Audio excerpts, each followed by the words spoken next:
রাজধানীর রামপুরা এলাকা থেকে অস্ত্র মাদক সহ 2 নারীকে গ্রেপ্তার করেছে ডিএমপির counter terrorism and transnational crime unit.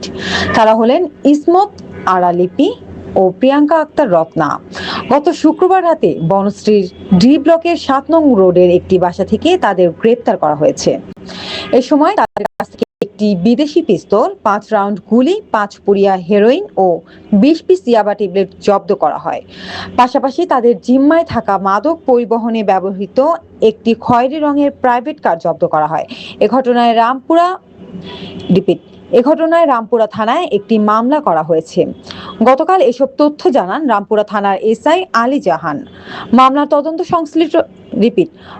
তদন্ত সংশ্লিষ্টরা বলছেন ওই 2 নারী মাদকসহ অস্ত্র ব্যবসার সঙ্গে জড়িত থাকতে পারে।